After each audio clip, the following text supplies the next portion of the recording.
Listo. Me había olvidado de poner a grabar. Pero bueno, ya estamos grabando. Ah, bueno, en los videos de la sesión anterior olvidé colocarles el enlace, pero en YouTube, ya en el canal de YouTube, ya los tengo. Bueno, entonces varios de los compañeros me comentaban acá, profe, yo ya sé manejar. Ahora, levanten un momentico la mano para los compañeros que ya saben conducir. Dejen la mano un momento levantada para que hagamos una pequeña charla aquí. Eso, miren, ya varios pueden conducir, varios ya uno está esperando el bus y lo saludan, le pitan. Bueno, entonces, vamos con Marlon. ¿Cómo fue tu proceso para aprender a manejar, Marlon? ¿Te acuerdas? Pues al principio era como que pues da un poco de da un poco de nervio salir a las calles, pero pues con el paso del tiempo ya es como que uno se acopla, se va adaptando al vehículo, Ya. ¿Tú aprendiste en academia o por aparte? por aparte. ¿Y te llevaron a arrancar encuesta? Sí, ¿Qué pasaba ahí? ¿Qué te decían? se me regresaba el carro y pues, o sea, uno se asusta, pero pues ya con el tiempo es como que uno ya, pues ya aprende cómo parar el carro. ¿Después de qué? Después de ensayar varias veces, ¿cierto? Bien. Muy bien, Marlon, muchas gracias. Alejandro Zambrano. Pues a mí yo aprendí también a manejar carro así, primero que todo pues mirando cómo mi papá manejaba carro, lo miraba qué hacía y luego ya cuando ella me dijo, a ver, me dijo, entonces como que estaba probando lo que él hacía, a veces me arrancaba, a veces no me arrancaba, pero así un día me dijo, ya le va a enseñar bien, entonces pues ya me dijo, primero pise el embrague, acelere un poquito, no tan duro, póngale primera y ya iba suave, suave arrancando. Luego ya que aprendí bien, ya fui a la academia, allí ya como me perfeccionaron un poco más, pero ya le decía al señor que yo ya sí podía, entonces como eso era por horas, creo que era para que le den la licencia, entonces me dijo, usted ya puede, tranquilo, y me ahorro unas horas también para que me den la licencia más rápido. Ya, y también te tocó aprender a arrancar encuestas, ¿cierto? Sí, y acá en mi piel es como hay unas cuestas como duritas. Por el Ese señor me mercado. llevaba por unas partes que decía, a ver, iba bien nomás yo, y para el carro, decía, uy, decía, aquí para el carro, decía, y era casi en la mitad de la cuesta y ahora sí arranque, decía, no, hay unos nervios que estaba ahí, pero sí, lo podía arrancar, gracias a Dios. Ajá. Después de Ujú. repetir varias veces, ya lo, Claro, lo después pudiste arrancar. Y mira que tú de tanto. nombraste algo, que es que hiciste una observación previa de cómo manejaba o cómo conducía tu papá. Entonces, Ujú. perfecto, muy bien, Alejandro. A ver, Maritza, cuéntanos a ti cómo te tocó ese proceso. Buenos días. Hola. Pues igual ¿no? que mis compañeros al principio, miedo, a la vez ansiedad, como que uno, de que si pueda, de que no pueda, de que lo vaya a chocar, ¿no? Y no, lo que más se me complicó también fue el arrancar encuestas, que sí fue algo en lo que batallé bastante, pero no, del resto sí, normal. Y pues aprendí fue en academia. Ya. Bueno, a ti te voy a cambiar la pregunta. No te voy a decir, también te tocó aprender a arrancar encuestas, sino que te voy a decir, ¿te acuerdas cuando te estaban enseñando o estabas aprendiendo a estacionar el carro? Sí, ¿Fue también fue otra cosa. fácil, difícil? ¿Qué te tocó hacer para aprender eso? Pues practicar mucho porque sí fue en algo también en lo que batallé, más cuando tocaba eh, como estacionarlo pero de reversa, Ajá. sí fue eso fue en lo que como que más también durito. Listo. Perfecto, Maritza. Muchísimas gracias. Cristian Sa, ¿cuál es el apellido? ¿Zambrano? Eh, Cristian Sa, profe. ¿Sa es tu apellido? No me acordaba. Sí. Listo. ¿A ti cómo te tocó? Pues, profe, yo desde pequeño, pues como que me gustaban los videojuegos y así, tenía un computador de mesa. Ya, Y en ese tiempo pues tocaba como que contratar un módem o ir a un internet, descargar como el APK y pues ponerlo en el computador. Y siempre pues descargaba como juegos de carros y así. Y un día mis papás me regalaron un volante que tenía puchas. así pedales y todo. Y Qué pues chévere. como que ahí medio tenía la idea. Y pues de lo demás ya como a los 12 13 años mi papá ya me enseñó y pues no fue un proceso tan largo porque pues yo ya tenía como la intuición, entonces Claro. pues ya se me hacía como mucho más fácil, pero sí tuve unas veces pues que se me dificultaron muchas cosas, pues por ejemplo la reversa, Ajá. sí era como complicado, pues es como que lo más complicado de manejar y estacionar. De lo demás pues todo ya era como intuitivo. ¿Y cómo aprendiste a estacionarte? La verdad, con práctica. Lo que pasa Ajá. es que, o sea, por ejemplo, a veces mi papá me decía que le estacione ahí en cualquier lado, así. Y había como unos espacios bien reducidos y como media hora ahí cuadrando el carro. Y los demás pitando. Ajá. Y pues ya uno ya con la práctica, pues ya medio sabe pues cómo medirse, porque pues también manejando diferentes carros, pues cada carro es diferente, hay unos más cortos, unos más largos. Entonces tiene Excelente. que aprender cómo a medirse. Ajá. Listo, Cristian. Miren que Cristian también nos da dos cosas que son bien importantes, ¿no? Él hizo primero una simulación, digámoslo así, y trabajó en un simulador y por eso ya tenía mayor cercanía a cómo se conducía un carro. Y el otro se me fue ahorita la paloma. Ta, ta, ta, ta, tan. Lo último que me decías, Cristian.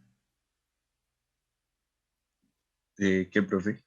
Del, Ah, ya, de de parquear. varios, ajá, de que depende del vehículo, ¿cierto? Ya me acordé. Entonces, ahorita vamos a hacer nuevamente un análisis con esos conceptos que tenemos resaltados ahí en pantalla. Yesid Cabezas, ¿en tu caso fue similar a cómo les tocó a tus compañeros o tuviste algo así diferente que te tocó aprender diferente? ¿Sí se me escucha? Sí, ¿no? Sí, Yesid. Buenos días. Bueno, mi caso fue un poco diferente, digámoslo así, porque, eh, bueno, yo sentí, no me puse nervioso ni nada, sino que sentí fue emoción, Ya. porque pues uno, pues no sé, acá en mi familia la mayoría de, de la mayoría de nosotros Ujú. saben manejar carro. Y a mí cuando me enseñaron, justo me enseñaron en un carro, pero feísimo. O sea, Viejito. tocaba. O sea, sí, era viejito, solo tenía 3 cambios. Ya. Y justamente pues me tocó a mí manejarlo ese. Y de ahí iba aprendiendo. Y como me dejaban solo. Hijo de Y pucha. o sea, literal, mi pueblo es donde estoy viviendo, es una bajada y una subida. Eso es. ¿Dónde Entonces, pues vives? ahí como que uno en Consaca. Ah, ya sé. Ajá. Es una bajada, literal. Entonces uno como que en ese carro practiqué hartísimo. Y cuando ya pude manejar bien, por decir así, me soltaron ya uno más nuevo. Y ya,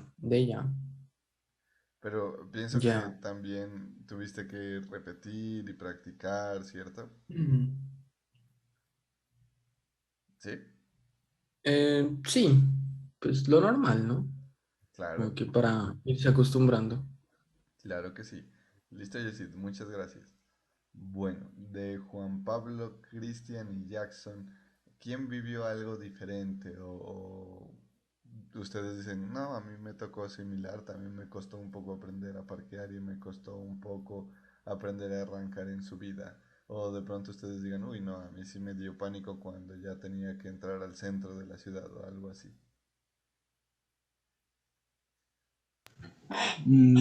Profe, pues en mi caso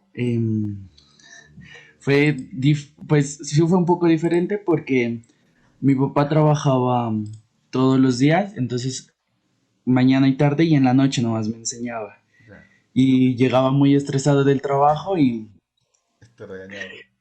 claro, y A mí me gustaba mucho, pues, el hecho de subirme al carro, conducir, y siempre me llevaba, primero él me enseñó a conducir por la perimetral y la panamericana, y pues era la emoción, y aparte de que era estricto, pues, y yo era muy imprudente, habían bastantes regaños. Y yo pues aprendí más o menos en una semana y fue solamente en cuestas porque yo vivo en una cuesta y fue eso lo único que se me complicó porque al ser muy imprudente quería arrancar de una y no miraba los carros Hijo y de puchas. así y estar con mi papá ahí al lado era una cosa grave. Estás vivo de milagro. Después de que ya mi papá sabía que podía manejar, nunca me dejaron el carro solo porque decía que era muy imprudente. Y las únicas ocasiones que podía manejar era con él cerca. O sea, no me Ya. daba miedo manejar ni en ciudad, ni cuando íbamos de viaje, pero no podía manejar sin él al lado, porque decía que en cualquier momento me iba a estrellar o iba a ganar alguna multa. Y en una ocasión cuando estaba aprendiendo a manejar, sí, casi me estrelló contra un bus. Hijo de puchas. A ti no te daba miedo, pero a tu familia sí les daba miedo que Sí, manejes. sí, a mí no me daba para nada miedo, pero a mi familia sí le daba mucho miedo salir conmigo. Entonces, después de eso ya, cuando aprendí bien a manejar, no me dejaban solo. Perfecto. Ahí también nos sirven bastante la parte de los regaños. Christian y Jackson. Profe, ¿Sí? no, pues la mía fue totalmente diferente a todos, Hijo de puchas, a ver. porque yo tengo una familia de camioneros, más o Hijo de menos, puchas. entonces, pues yo no me interesa, nunca me interesó manejar, Ah, ve. o sea, porque yo sabía que a donde aprenda a mí me tocaba ya como digamos coger ese camino, ya, nunca le dije a mi papá, venga, enséñeme, pero una vez yo recuerdo que venía de Ejido Nariño, no sé si alguno conoce. Yo creo que lo he escuchado y he pasado, pero no me acuerdo muy bien. Ejido Nariño es por allá donde entran muchos, salen pocos. Ah, no, entonces no he ido porque En sí David. salí. Allá es pueblo guerrillero, digamos. Ya. Eso queda más o menos de donde yo vivo, queda más o menos a 8 horas. Y ¿Por dónde es? yo venía de allá. Ah, ¿Por dónde es elegido? Ejido Nariño es de Policarpa hacia Ah, adentro. no, no he ido. Ya. Es. Y qué día yo venía de allá más o menos por Sotomayor, venía eh, y venía con mi cuñado, pero teníamos un compromiso aquí en el Tambo, teníamos que llegar antes de las 7 de la noche. Ya. Y él venía que ya se dormía, Hijo o de sea, puchas. totalmente dormido, y teníamos como hora y media o 2 horas más o menos para llegar. Ujú. Entonces él me dijo, bueno, ponete, yo sé que nunca has manejado y de aquí te toca es llevarlo, como Hijo sea, de puchas. A la fuerza. desde Soto, ajá, desde Sotomayor. Y no sé si alguno conoce la carretera de Soto, pero eso es una carretera demasiado fea donde casi siempre pues, se derrumban, Accidente. ¿no? Ya. Accidentes, sí, eso es demasiado feo. Y ahí fue donde aprendí yo. Y bien, bien Ajá, curioso, o sea, ¿no? aprendí solito, o sea, De a mí obligado. solo me dijo, o sea, me enseñó a arrancar, más o menos a ver los espejos y dele. Ya. Bueno, digamos que en tu caso también de pronto la cercanía a los carros y la experiencia de tu Ah, familia te sí, dio un poco de mayor facilidad. Otro elemento muy importante a tener acá en cuenta. ah, sí. O sea, yo de una como que ya tenía las ideas y ya lo cogí, él se durmió, yo seguí solito hasta acá. Bueno, esa está buena también la historia. Y Jackson. Buenos días. Bueno, en mi caso fue parecido al de mis amigos, pues ya aprendí manejando carro al inicio, carro y moto, y me enseñó pues mi padre y pues también así que a meter el embrague, los cambios, etcétera. Eso lo aprendí pues como en un año más o menos, ya Oye, hace ratos. Y después mi hermano como también es camionero, entonces él tiene un camión, entonces yo lo sé acompañar a los viajes ajá.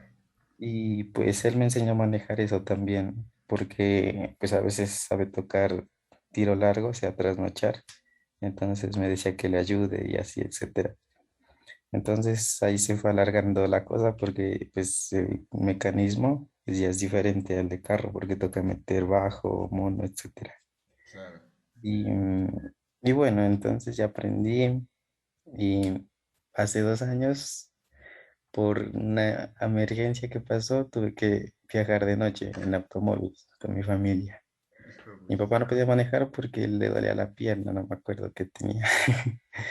Y pues como era de noche, tuvimos un accidente Ah, por mi culpa, güey, pero fue por mi culpa no, sino por fue una cosa y todo rara que pasó. Entonces ya dejé de manejar todo hasta ahora. hijo de pucha. Me sufrí como un trauma, algo así. Ya, Entonces desde ahí ya no manejar, la verdad. te da susto. Ajá, exacto. Bueno, Sí, bueno, menos listo, mal no pasó muchachos. nada ese día. Ya. Bueno, eso estuvo bien. Listo, muchachos. Muchas gracias por compartirme su experiencia de cómo aprendieron a conducir. Ya pueden bajar la manita. Entonces, miren, ese ejemplo nos sirve a nosotros para dar una, un soporte a que varios de los procesos de la vida y ese varios de los procesos de la vida se acopla también a los procesos en ingeniería, particularmente en ingeniería de sistemas, de cómo se hace, ¿no? Por ejemplo, un proceso iterativo, escuchábamos a los compañeros, es que a mí para subir encuesta me tocó practicar bastante, es decir, repetir muchas veces, iterar muchas veces sobre la misma actividad. Me tocaba repetir varias veces la arrancada encuesta. Analizar, miren, lo que nos decía el compañero. Yo miraba a mi papá y cómo manejaba y de ella iba como tomando o aprendiendo cosas. Probar. Entonces en las pruebas ya ustedes en los carros de conducción saben que de las academias saben que el copiloto tiene también el embrague y el freno. Entonces usted iba probando y él también iba probando y no se daban cuenta. Y la evaluación pues ya cuando le dieron la licencia.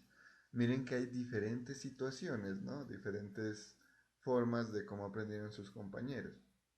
Pero en la mayoría de los casos se observan esas diferentes etapas. Iterativo, de definición, bueno, síntesis, análisis, diseño, prueba y evaluación. Aprovecho para darles un chisme, digamos. Estamos gestionando con la Universidad CESMAC hacer algo que se llaman las clases espejo. Entonces por ahí vamos a realizar un encuentro para abordar una temática que es justamente de la resolución de problemas de manera ingenieril. Ya lo vamos a hablar, pero esa es una infidencia que les estoy dando acá. Entonces miren que esas cositas del primer elemento que ya habíamos charlado, lo volvemos a evidenciar en otros casos. Y en ingeniería es muy similar. A nosotros en la ingeniería no es que vamos y nos salen las cosas de una, todo sale bien, al menos en la de sistemas, ¿no? Aunque bueno, también en otras ingenierías como la civil o la eléctrica o la electrónica es así. Solo que, por ejemplo, ustedes pueden decir, ay, profe, pero ¿cómo en civil que no salgan bien las cosas a la primera, se le cae el puente? Resulta que ese puente que ya está construido es el resultado de haber modelado y de haber hecho diferentes cálculos y simulaciones. Entonces, cuando se tienen, por ejemplo, los puentes que ya no se caen, esa ya es toda la fase vivida, ya se ha hecho varias pruebas. Lo mismo pasa en ingeniería. Por ejemplo, cuando se hace un software, digamos que en un proceso normal de desarrollo de software, yo les había comentado pues que hablo de pronto con un poco más de propiedad en la parte de ingeniería de software porque es en lo que yo me he desempeñado, el área en la que me he encaminado. Cuando nosotros desarrollamos un software, lo construimos.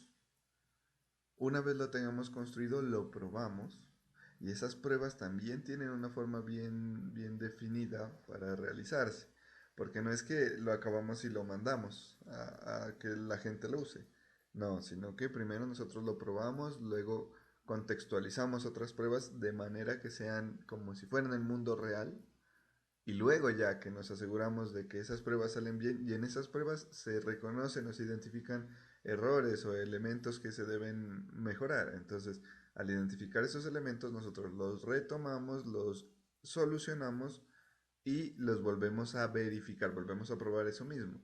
De tal manera que nos aseguremos que ese elemento ya en una etapa posterior va a estar bien, va a estar listo y luego ya sale a uso de los usuarios, que nosotros ya los llamamos los sistemas que están en producción. Y eso pasa en todo. En ingeniería civil ellos no salen a hacen los cálculos y se van a construir los puentes o los edificios. Hacen simulaciones. Ustedes creo que han visto esos programas de Discovery en los que hacen maquetas, ¿cierto? O hacen, por ejemplo, pequeños edificios que replican los cálculos y luego simulan temblores, por ejemplo, o simulan huracanes, incluso hasta se simulan atentados. Y esas simulaciones son las que permiten posteriormente construir de manera efectiva un edificio, un puente, una estructura, digamos. Entonces, vivimos eso. Usted también, antes de que salga ya a manejar solito o a manejar de manera normal, antes de que le entreguen su licencia que dice, esta persona ya está facultada para conducir, antes se hacen pruebas. Se prueba que pueda arrancar encuesta. Entonces, se mira que no, se hace un proceso de retroalimentación. El instructor o su papá los regañaba, o su papá o el instructor le decía, mira, tú cuando vayas a arrancar tienes que soltar el freno y rápidamente desembragar y acelerar. Entonces ahí ya ustedes van ensayando, van probando y cuando ya saben eso y ya saben parquear y ya saben interpretar las señales de tránsito y ya saben todo lo necesario para conducir, ahí ya les dicen, usted está listo, tome su licencia. En algunos casos, y eso a todos nos ha pasado, o bueno, a la mayoría nos ha pasado, en algunos casos, incluso teniendo la licencia, vamos con alguien y con nuestros papás, o porque después de que nos dan la licencia ya uno sale con la familia, pero andan bastante precavidos con uno, porque está apenas iniciando. Entonces llega y el papá le dice, o la mamá, o un amigo, o un familiar le dice, cuidado, te vas a estrellar, o cuidado, ahí viene una moto. Y esos regaños también suceden en la vida real, solo que en la vida real, en un proceso de ingeniería, esos regaños ya no son así. Esos regaños ya suelen traducirse en pérdidas o en dificultades para la empresa. Incluso hasta pueden resultar en una pérdida del cargo. Y es importante, por eso, que en esta formación ingenieril nosotros apropiemos bien todos los conceptos que nos permitan prestar atención a cada detalle. Prestar atención a cada detalle y ser respetuosos de la forma como aplicar ingeniería, en este caso en los procesos de ingeniería de sistemas. En todo, aplica en todo. No solamente en el software, también en la parte de redes, por ejemplo. Los ingenieros de redes o los telemáticos o la gente dedicada al despliegue de redes no sale a tender cable así a lo loco. También tienen que hacer unos cálculos, también hay unas normas que rigen el cableado estructurado, ellos tienen que hacer un cálculo, bueno, si necesito dar servicio a tantos equipos que pueden ser servidores o computadores o terminales, digamos, a qué velocidad los debo comunicar. Entonces, ¿qué necesito yo? Necesito un cable de red normal, necesito fibra óptica, necesito coaxial. ¿Cuál es el costo? También hay que hacer diseños, hay que hacer pruebas y hay que hacer análisis. Entonces, eso es algo que vamos a vivir nosotros con mucha frecuencia en nuestra vida como ingenieros. Que miren que lo presenta la definición, de manera iterativa. Entonces, miremos la segunda. Dice, integrar parámetros técnicos relacionados para asegurar la compatibilidad de todas las interfaces de programa y funciones de manera que optimice la definición y diseño del sistema total. Ahí tenemos una definición un poquito orientada al software, ¿no? Pero básicamente redunda o recae sobre lo que hemos venido hablando. Aquí dice integra parámetros técnicos relacionados. Usted cuando aprendió a manejar tenía parámetros también. Eh, ¿Cuál es el vehículo? ¿Qué tipo de vehículo es? Mm, ¿Qué tipo de conductor usted es?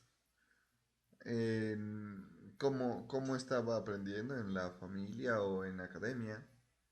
Que a usted le permitieron luego decir, yo sé conducir. ¿Listo?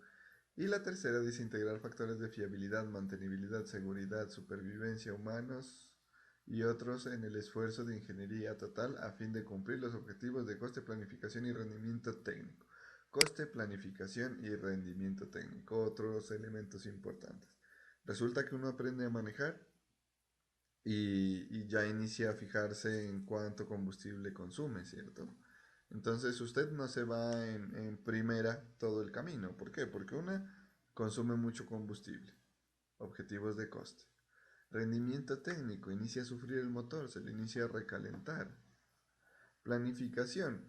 Pues el costo de una reparación de motor o el desgaste del motor no debe superar lo esperado. Digamos, yo no espero reparar un vehículo de motor a los 50.000 kilómetros, porque está planificado que probablemente la reparación de motor se haga a los 200.000 kilómetros.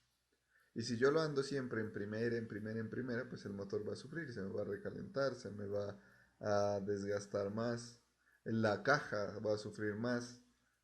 ¿Listo? Entonces, ahí hace parte de los procesos ingenieriles. Bien. Luego nosotros iniciamos a recolectar un conjunto de conceptos, ¿cierto? De características. Yo les dije por allá, bueno, vamos a ser unos buenos ingenieros. En este caso, este ingeniero de aquí está un poco despelucado, pero vamos a ser unos buenos ingenieros. Ya vamos a ponernos en los pies en 5, en 6 años, cuando nos graduemos, y vamos a decir, a ver, yo soy un buen ingeniero, ¿qué características tengo? Y por ahí leíamos una, ¿cierto? Bueno, propusimos unas, perdón que estoy comiendo un poquito.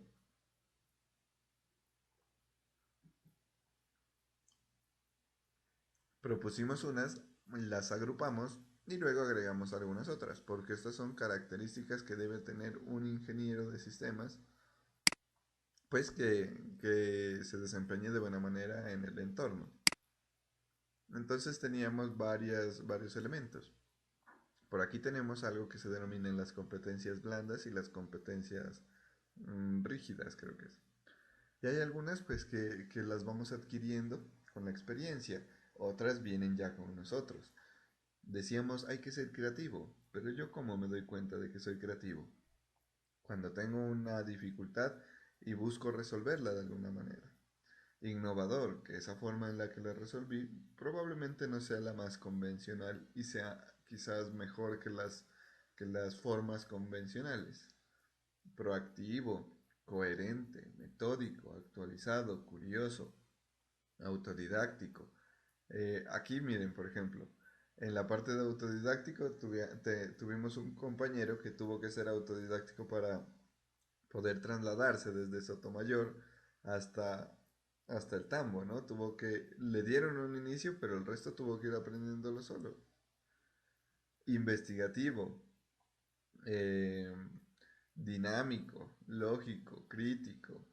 Por aquí habilidad informática, generalista, compañerismo, bueno, ingenioso, recursivo, perseverante, organizado, responsable, ético. Miren que estas prácticamente vienen desde nuestra formación y desde nuestro núcleo familiar. Nosotros nos caracterizamos, y más los nariñenses, nos caracterizamos por ser bastante honestos. Entonces debemos seguir manteniendo esa buena imagen y nosotros sabemos que en nuestros hogares eso ha sido un elemento de formación, digámoslo, directo, ¿no? Estricto. Determinación, decidido, paciente, objetivo, analítico. Y aquí en analítico hicimos una pequeña estadía. ¿Por qué? Porque nosotros debemos analizar mucho las diferentes situaciones. Y hablábamos de la parte de la abstracción. Cuando nosotros analizamos un evento o un problema o una situación, como lo decía el compañero, no, yo miraba a mi papá manejando y ya me iba haciendo una idea de cómo él lo hacía. Luego mi papá me dijo que intente manejar y yo más o menos intenté hacerlo y me dijo mi papá, bueno, voy a enseñarle a manejar de la manera adecuada, ya de forma seria. Entonces ahí se puede evidenciar un proceso analítico en el cual nos demos cuenta cómo interactúa ese pedacito de la realidad que estamos tomando. Y luego, ya como nosotros podemos identificar cómo interactúa ese pedacito de la realidad, pasábamos a algo que es la abstracción. Me interesa mucho este concepto. ¿Quién se acuerda de qué era la abstracción?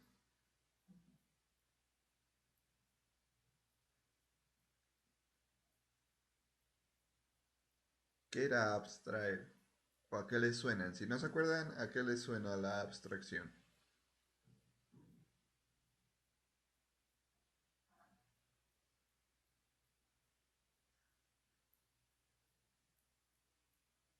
A ver, voy por acá con un voluntario.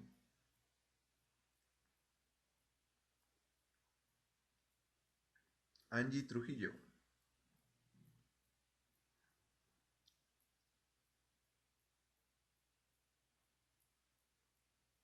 Angie, Sí, ¿te acuerdas qué era la abstracción o a qué te suena la abstracción?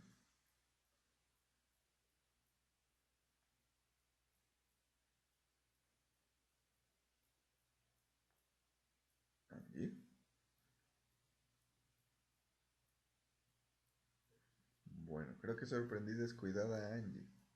Vamos con Daniela Estrella. Nuevamente dándole oportunidad a las damas. Daniela.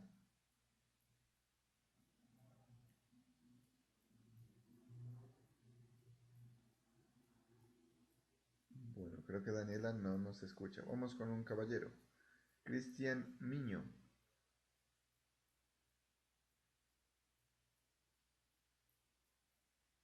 Cristian Miño.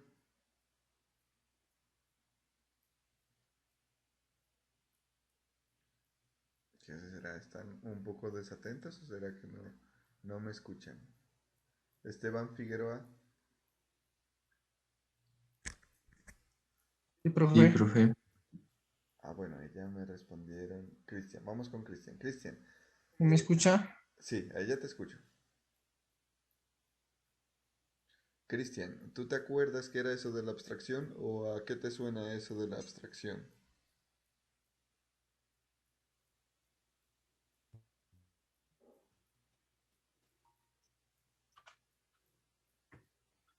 ¿Sí me escucha, profe? Sí, Cristian, sí te escucho. Sí, profe. Ya, o sea, como a tener unos temas.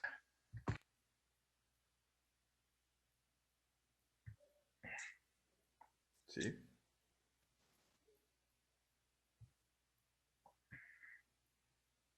Te escuché hasta la parte de a tener unos temas. No importa que de pronto sea algo diferente, me interesa mirar cómo nos imaginamos esa palabrita.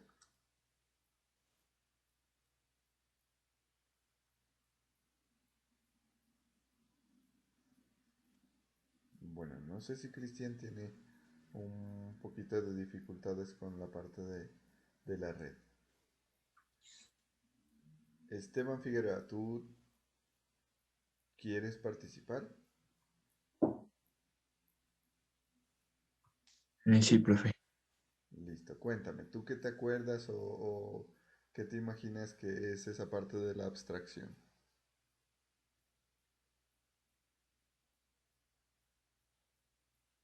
Bueno, la extracción sería tal vez, por decir, sacar la esencia de algo, lo principal.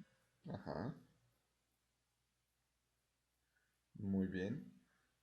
Veo que recuerdas de qué era eso de la abstracción. A ver, vamos por acá con Iván Prado.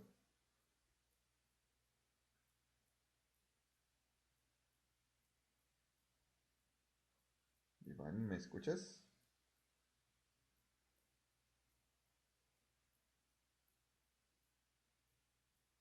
Bueno, no me escucha, parece Iván. Sí, Vamos. pero dijo mal mi apellido. ¿Cómo? Sí, profe, pero dijo mal mi apellido. Ah, Pardo, perdón, leí mal. Discúlpame. Iván, ¿tú qué te acuerdas de eso de abstracción? ¿O qué piensas que es eso de abstracción? ¿De abstracción? Sí. No, no recuerdo, profe. ¿Y qué te imaginas? ¿Con qué se comerá eso? De la abstracción, dice. Pues, no sé, no me viene nada. Es totalmente raro el término. Bueno, no hay problema. Miren que entonces son bastante útiles estas jornadas de repaso, ¿no? Porque hay algunos conceptos que puede que los hayamos olvidado y este de la abstracción es muy importante. Ustedes cuando están en programación, por ejemplo, o cuando lleguen a otro nivel también de programación, van a tener que hacer muchos procesos de abstracción. ¿Y qué es eso de la abstracción? Digámoslo en parte o de manera sencilla y muy cercano a lo que nos decía eh, Esteban, creo que era Esteban Estrella. Aquí mira el nombre.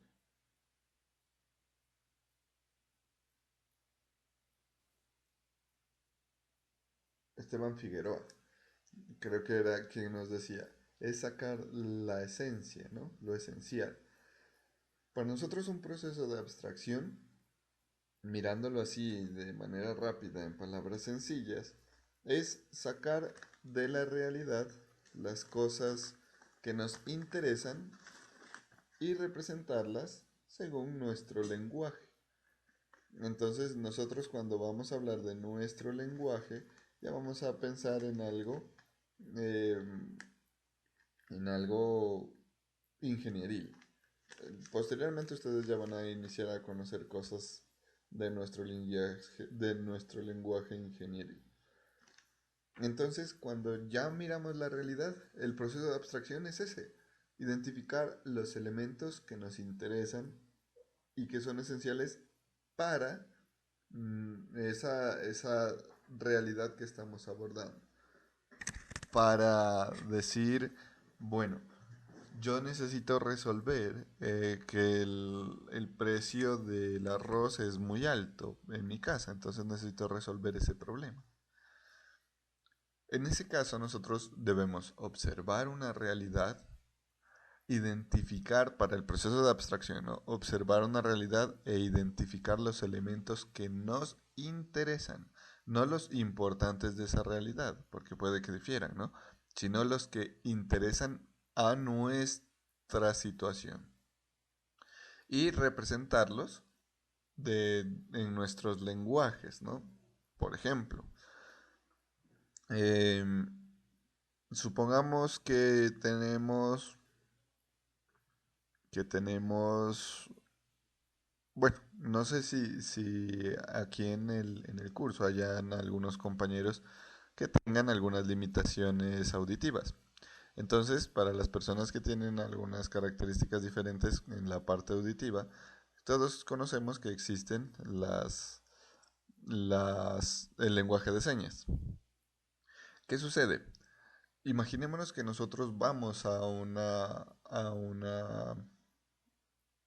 ver, a una finca, digamos. Entonces, en esa finca nosotros observamos que tienen una problemática con las gallinas que se están saliendo. También tienen una problemática con el agua, con los residuos eh, líquidos, digamos, que los desagües, pues no hay alcantarillado, entonces los desagües se les están acumulando a las personas. eh, Puede que tengan otra problemática y es que el acceso sea muy difícil. Y nosotros tenemos que encargarnos con la persona que tiene unas características auditivas diferentes. Tenemos que comunicarnos para resolver el problema de que se salen las gallinas. Ese es nuestro enfoque. Ese es nuestro... ¿Sí? ¿Alguien tiene alguna pregunta? Ah, bueno, se activó el micrófono de Jackson. De pronto, Jackson, ¿tú tienes una pregunta? Bueno, No, profe, qué pena. dale, no te preocupes. Eso sucede con frecuencia, no hay lío. Entonces, nosotros vamos a resolver el problema de las gallinas y nuestra compañera o nuestro compañero tiene esas dificultades. ¿Qué debemos hacer nosotros? ¿Será que vamos a aprender lenguaje de señas para hablar del agua que se está empozando o que no tienen desagüe? ¿O será que vamos a hablar del problema, olvidé el otro, del problema de acceso vial? ¿O será que vamos a aprender lenguaje de señas para representar el problema de las gallinas y poder solucionarlo? Solamente el de las gallinas, porque ese es el que nos interesa. Y vamos a iniciar a sacar los elementos de la situación que nos interesa. Si bien es bueno mirar una dificultad como un todo, también a veces ese todo es muy amplio y debemos concentrarnos en un pedacito. La abstracción entonces es identificar las variables de esa realidad y eh, representarlas según nuestro lenguaje, el lenguaje que vayamos a hablar. Ustedes van a llegar a un semestre, creo que ya es en segundo o en tercero, en el que van a trabajar con un paradigma de programación que se llama la programación orientada a objetos. Que ahí es muy importante hacer una abstracción. ¿Por qué? Porque usted va a tener que identificar cuáles son los objetos que intervienen en el problema y las características de esos objetos. Que no es más que decir, por ejemplo, si en el programa que yo voy a modelar intervienen, qué sé yo, intervienen estudiantes, yo tengo que abstraer las características de los estudiantes. Entonces, bueno, a ver, yo soy estudiante, ¿qué características tengo? Ah, yo tengo un nombre, tengo un apellido, tengo un número de identificación, tengo un semestre, tengo varias características que son generales para todos los estudiantes. Entonces, de esa realidad yo estoy abstrayendo, estoy identificando los elementos que corresponden al tratamiento que yo voy a realizar o al problema que quiero resolver. Y como corresponden a ese problema, pues yo los identifico y miro si son base general para todo. Ese es el proceso de abstraer. Sacar de la realidad las variables que me interesan y poder plasmarlas en un lenguaje propio, ¿no? En un lenguaje común con las personas que vayamos a trabajar. Y objetivo, pues por acá mirábamos que teníamos el sabor, ¿no? El sabor de los jugos. Nos colocábamos en esa situación. Bueno, por acá teníamos como la parte inicial de cómo habíamos iniciado ese curso de introducción a la ingeniería de sistemas, ¿no?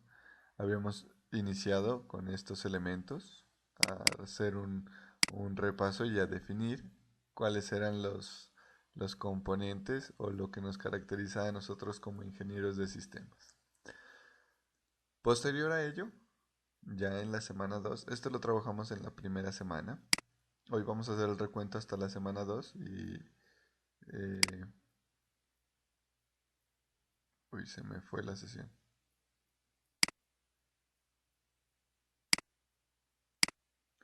Entre hoy y mañana pues vamos a hacer el recuento a la semana 1 y 2. Y en la próxima semana la 3 y la 4. Ah, bueno, por acá yo les había compartido un material también, que este lo miramos rápidamente como una segunda opinión o una opinión un poco diferente a lo que habíamos estudiado. También teníamos nuestra pizarra. En esta ocasión dejamos una actividad, ¿no? Que era un ensayo en el cual ustedes iban a analizar los planes de estudio y iban a plasmar un ensayo mirando a ver o identificando, por aquí está, dice analizar el plan de estudios del programa de ingeniería de sistemas disponible en este enlace y construir un ensayo en el cual se dé a conocer cuál es el área con la cual se sienten identificados. Entonces, por allá ustedes probablemente miraron el área de gestión de la información o el área de auditoría y dijeron, me siento identificado con esto. Y eso ustedes lo ubicaron en el ensayo. Si de pronto, bueno, miro que hay 59 entregas, nos falta una. Si de pronto usted es la persona que no alcanzó a entregarlo, voy a habilitarlo para que puedan entregarlo nuevamente. Bueno, yo ya lo habilito y les envío. Y ya también estoy pendiente de subirles la retroalimentación y las calificaciones de esa primera actividad. Bien. Por acá, bueno, la pizarra de este fue cortico. Por acá nosotros trabajamos con los campos de acción en los que podemos estar y pues esto que ya habíamos revisado esa parte, nació la actividad de hacer el ensayo. Entonces nosotros habíamos visto que podríamos trabajar en el área de telecomunicaciones, en el área de diseño y desarrollo de sistemas de información, software y arquitecturas de red, administrando centros de cómputo y redes, en la parte de seguridad informática, en la docencia e investigación, dirigiendo departamentos de sistemas en una empresa, gerenciando proyectos de tecnología, haciendo auditoría informática, realizando administración de información, consultoría informática e inteligencia artificial. Y aquí nosotros encontramos áreas muy importantes en las que nos desempeñamos o nos podemos desempeñar, pero no quiere decir que nos podamos desempeñar en otras. Usualmente los ingenieros de sistemas tenemos una buena capacidad para acoplarnos a diferentes entornos. Hablamos un poquito de lo que es la parte de ingeniería de software, que está aquí en el diseño y desarrollo de sistemas de información, que decíamos que un proceso de desarrollo de software tiene unos requisitos, tiene un análisis, un diseño, una codificación, y hacíamos un símil, ¿cierto? Con la parte de la ingeniería civil. Decíamos, bueno, los requisitos en software es que nosotros vamos a buscar con el cliente a ver cuáles son esas necesidades. Y si hablamos en términos de ingeniería civil, que quizás es más fácil de palpar para nosotros, sería cuando el ingeniero civil le dice al cliente, bueno, ¿y tú qué quieres que construyamos? ¿Quieres una casa de un piso, una casa de 2 pisos? ¿Cuántos baños necesitas? ¿Cuántas habitaciones necesitas? ¿Piensas comprar un carro o tienes carro? ¿Deseas un garaje amplio? ¿Quieres que haya jardín? ¿Quieres que sea con techo, con terraza? Bueno, infinidad de cosas. Eso se hace en la etapa de requisitos. Es lo mismo en el software. Señor usuario, ¿usted necesita hacer transacciones en línea? ¿Usted necesita que los clientes puedan visualizar la cantidad del stock que hay en bodega? ¿Usted necesita que los usuarios del banco puedan visualizar su estado de cuenta, el saldo en su cuenta? Todo eso se hace en esa etapa de identificación de requisitos. Luego en el análisis ya uno iniciaba a depurar, ¿no? Uno decía, pero ¿tú para qué quieres un garaje de, de 30 metros por 30 metros? Te va a ocupar todo el lote. O el lote no da para un garaje de ese tamaño. Que un usuario diga, no, pero es que yo quiero guardar un camión aquí en el lote. Pero si el lote es de, qué sé yo, de 6 metros de frente por, bueno, digamos 4 metros de fondo, no va a alcanzar, ¿cierto? Un piallo de pronto, pero un camión no. En el diseño, pues ya decíamos que era como tomar de eso, de todo eso que se planteó inicialmente y que ya se analizó, tomar lo que se iba a ir y hacer un plano, pues en el caso de los civiles o de los arquitectos, serían los planos de la estructura o de la casa y nosotros haríamos los planos pues del software. La codificación, les decía, ahora ya es hacer ese plano realidad, ya es pegar los ladrillos, para nosotros ya es programarlo, codificarlo. Ustedes ya han visto algo de programación también. Pruebas, lo hablábamos hace un momentico, mirar que el producto cumpla con las especificaciones del entorno.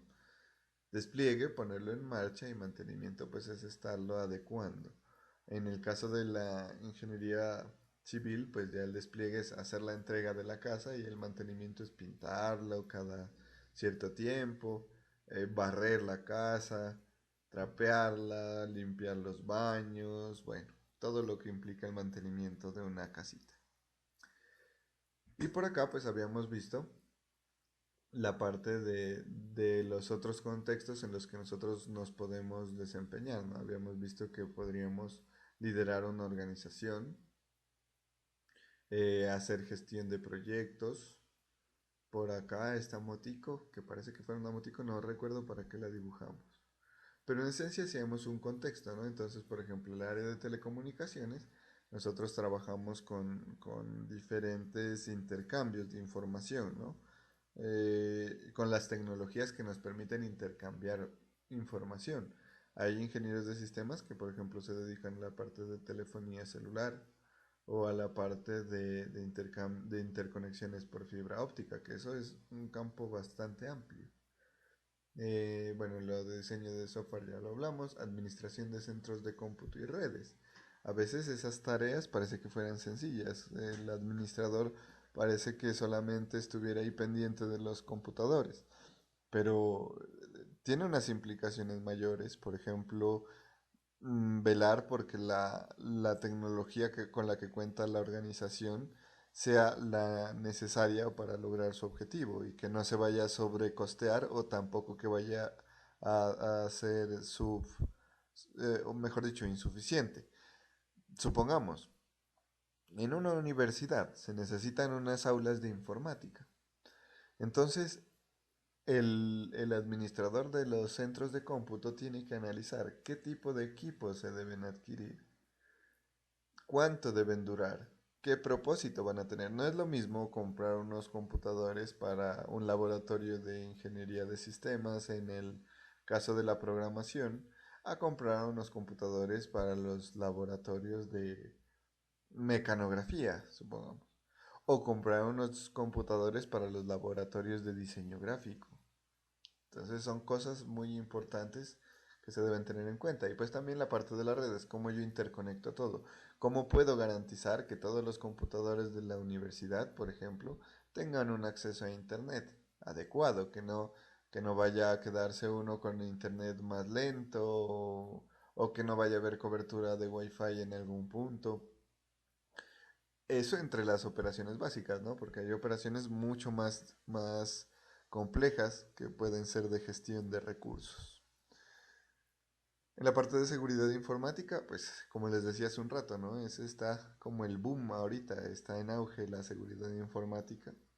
Y pues, nosotros, en la mayoría de los casos, vamos a presentar un interés particular por esa área, que es un área muy chévere y además, pues es un campo que como está en auge, deja muy buenos ingresos.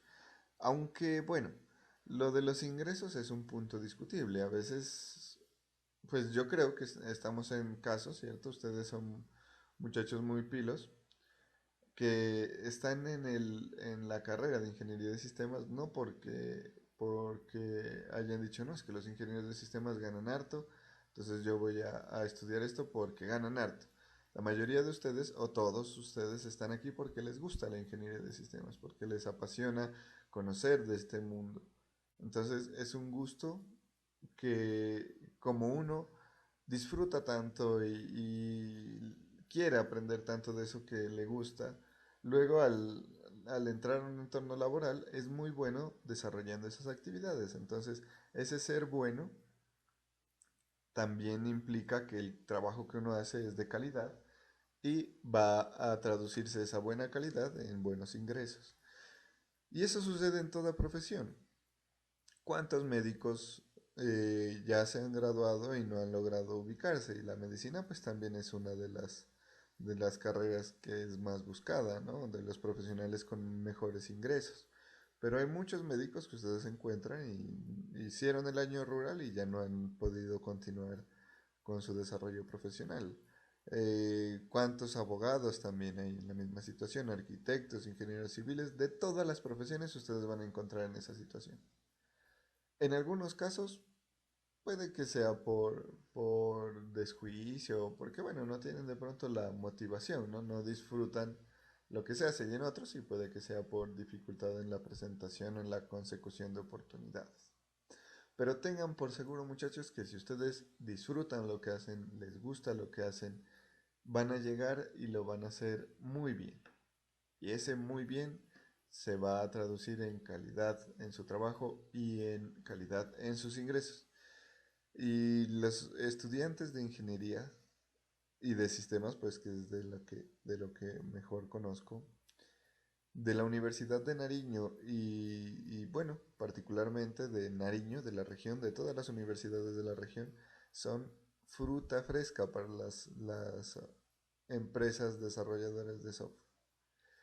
Ustedes van a ubicarse ya por allá en séptimo, octavo semestre, noveno semestre, se van a dar cuenta que ustedes ya le inician a preguntar, ¿quieres trabajar en esto? Vení y te vas vinculando. ¿Quieres hacer parte de este proyecto?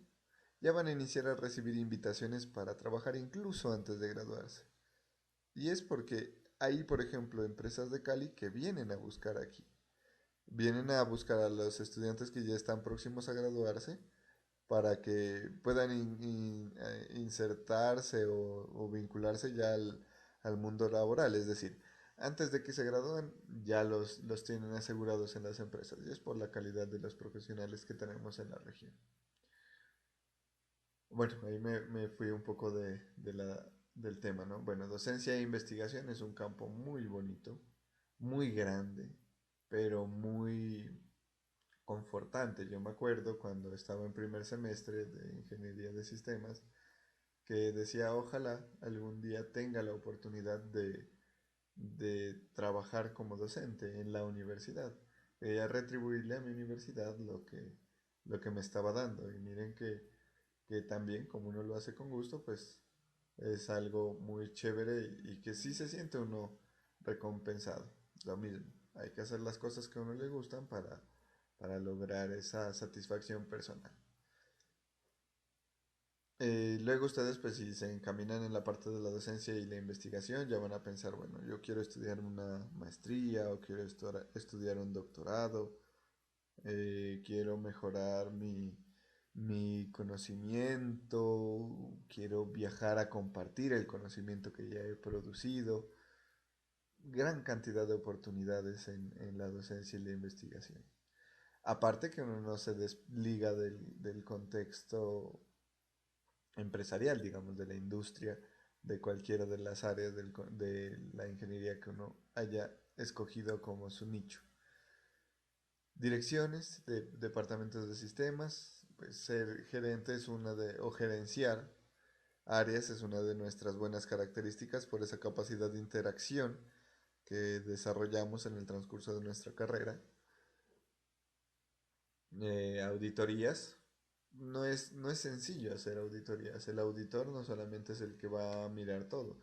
A veces las personas miran la auditoría con ojos de miedo o de temor, pero las auditorías son una de las herramientas que mejor previenen que las organizaciones vayan a estar en situaciones incómodas. Porque la auditoría identifica esas posibles fallas que puedan alterar el buen funcionamiento de la organización. Por ejemplo, siguiendo con el tema de los vehículos, ¿no? De aprender a manejar.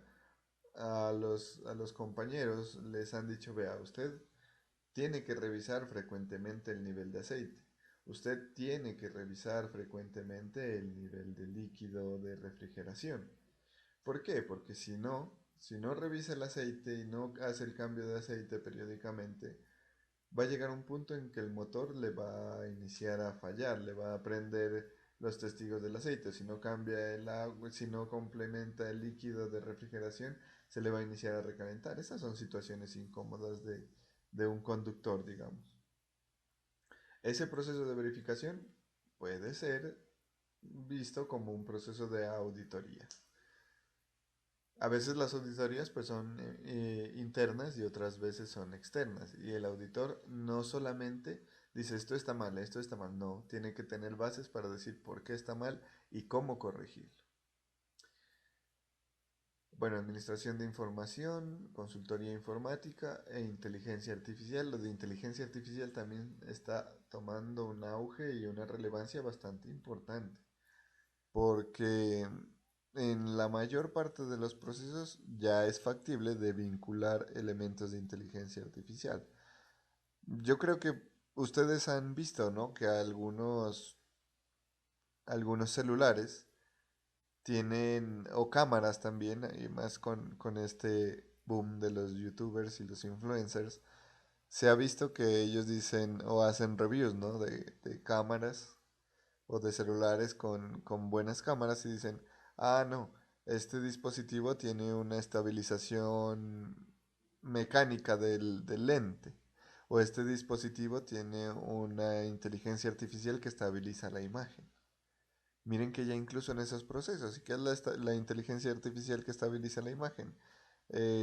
Interpreta el movimiento y reconstruye las imágenes solito, aprendiendo solito. Entonces, si yo me muevo bruscamente, él estabiliza la imagen sin representar ese movimiento, es decir, sin capturar ese movimiento, y en su lugar hace una representación de la imagen que hubiera estado en el caso de que no se haya producido el movimiento. Eso también es un área que está siendo muy importante. Ahora también nos encontramos, por ejemplo, que a veces en los bancos o en las empresas o en las grandes organizaciones tienen en su página web un chat. Y ese chat no es que, o bueno, en la mayoría, o en algunos casos mejor, en algunos casos no es que esté alguien allá atrás respondiéndonos del otro lado en la empresa. En otros casos, pues sí, pero ya hay en algunos que no, que nos responde un robot que aprende con elementos de inteligencia artificial. Y ese aprendizaje es muy valioso y hay que tener una formación importante para comprenderlo. Entonces miren que ahí nuestro espectro, nosotros lo hablábamos, es bastante amplio y tenemos muchos caminos para ir trabajando, para ir interactuando. Esto fue lo que trabajamos nosotros en las 2 primeras semanas. Por aquí les compartí unas presentaciones de la historia del computador, de la historia de la computación y también mirábamos, a ver, este no me acuerdo. Ah, ya. Este ya fue un poquito de cómo funcionan los computadores, ¿no? Porque iniciamos a hablar, perdón, es que se me coloca la barrita, bueno, voy a ponerlo aquí. Iniciamos a hablar nosotros de cómo evolucionaron los computadores, mirábamos unas imagencitas de los elementos, entonces ya después de que nos contextualizamos de qué hacíamos como ingenieros de sistemas, ya iniciamos a hablar un poco de cómo evolucionaron esos componentes que nos permiten ahora hablar de computación. Y decíamos, bueno, la primera o el primer elemento que pudo ser considerado como un computador porque apoyaba a computar, a calcular, era el ábaco.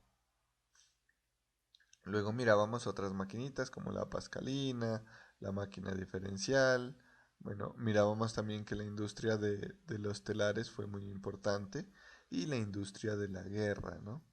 Junto con la parte científica. Por aquí observábamos que esto era un computador. De pronto, eh, yo no sé por qué, pero yo en Ipiales, creo que la mayoría son de Ipiales, ¿cierto? Porque el curso pues es ofertado a los estudiantes de Ipiales. Pero yo cuando viajo a Ipiales siento que hay unos aires de conservación muy buenos de los elementos antiguos. O no sé si será de pronto porque cuando era niño yo viajaba a Ipiales con los abuelos y me acuerdo de esas cosas. Y creo que allá se observan muchas cosas de las épocas anteriores muy bien conservadas.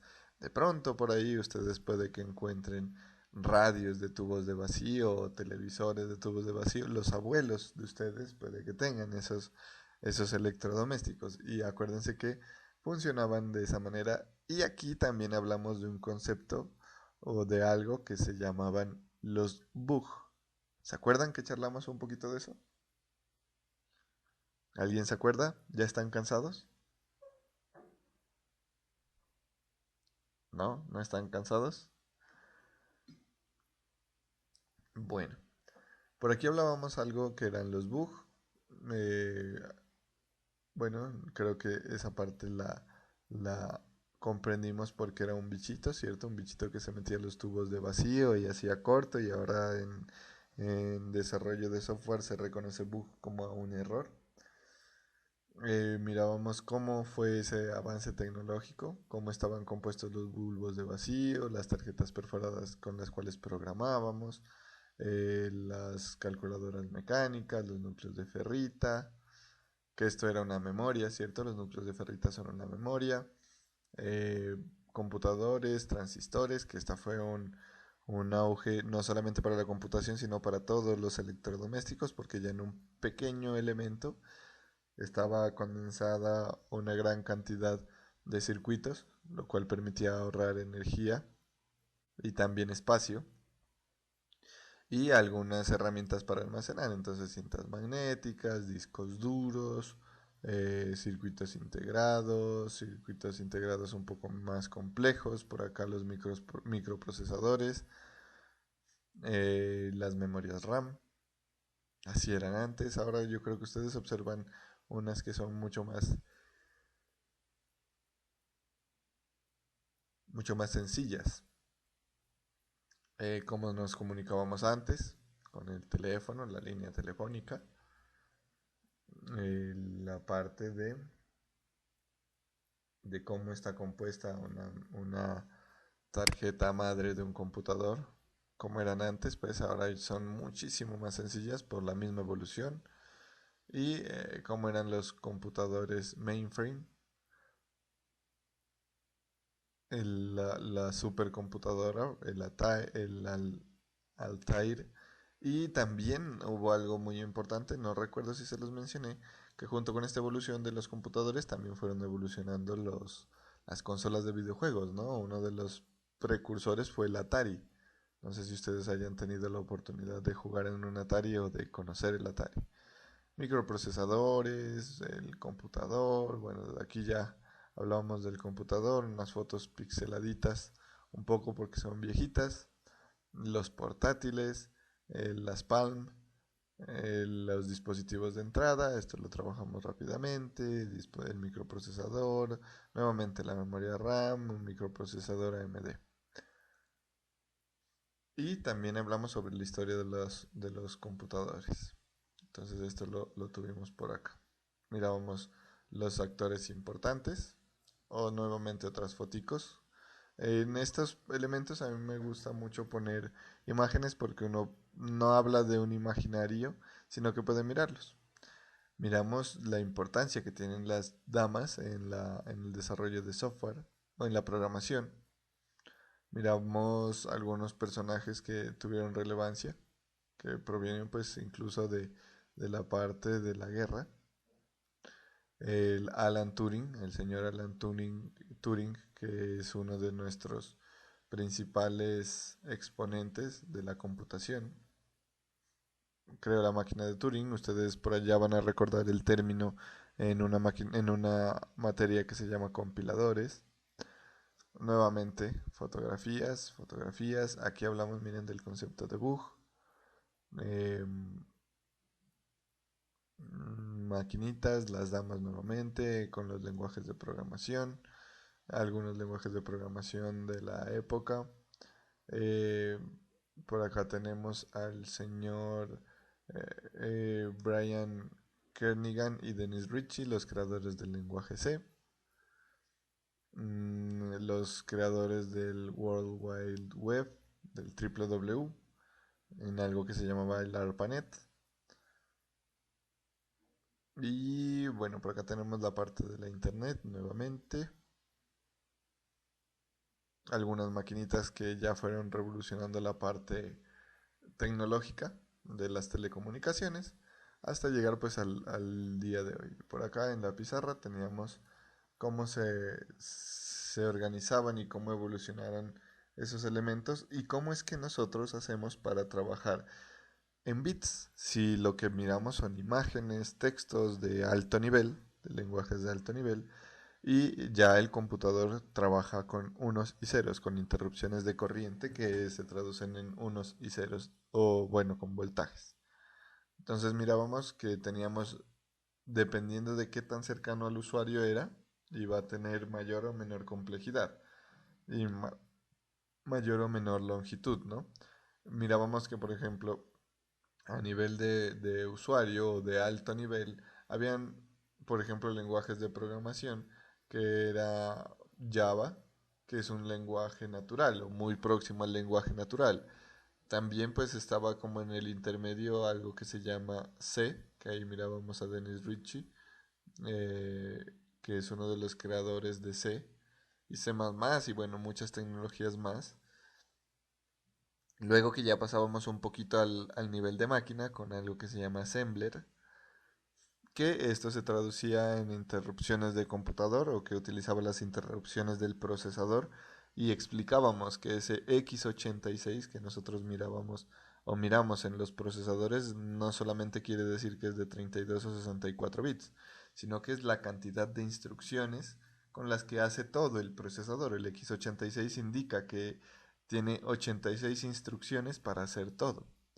¿Y cómo se traducía esto a los bits? Y a partir de aquí dimos apertura a a los números binarios, ¿no? Entonces ya el día de mañana vamos a continuar haciendo este recuento. Pues no sé, muchachos, si yo haya ido muy rápido en esta parte, que fue como la parte teórica, o si miran que fue adecuado este primer recuento. ¿Les gustaría que hagamos nuevamente hincapié en algo? ¿O dicen, ah, sí, ya me acordé de lo que habíamos hablado hasta ahora? Vamos bien, pasemos a los siguientes temas el día de mañana y y la próxima semana. ¿Cómo miran las cosas, muchachos?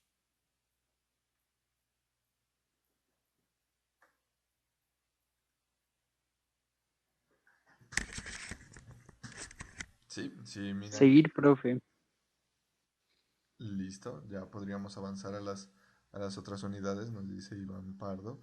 Alguien de pronto dice, profe, yo de lo que hemos hecho el recuento el día de hoy, tal vez que en esta parte no me acuerdo mucho.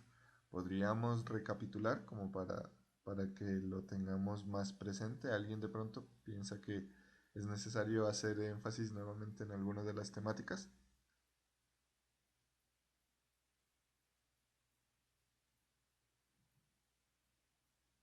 Bueno.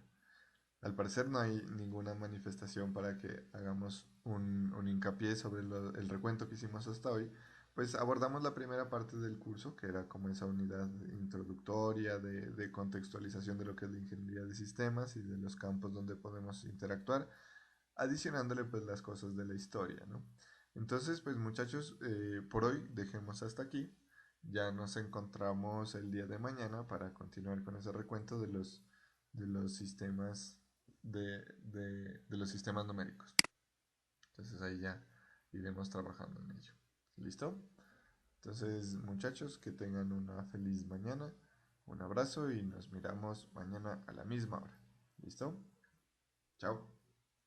Gracias, profe. Hasta Listo, luego. profe, gracias. Hasta luego. Hasta luego, profe. Profe, hasta Hasta luego. luego. Gracias, profe.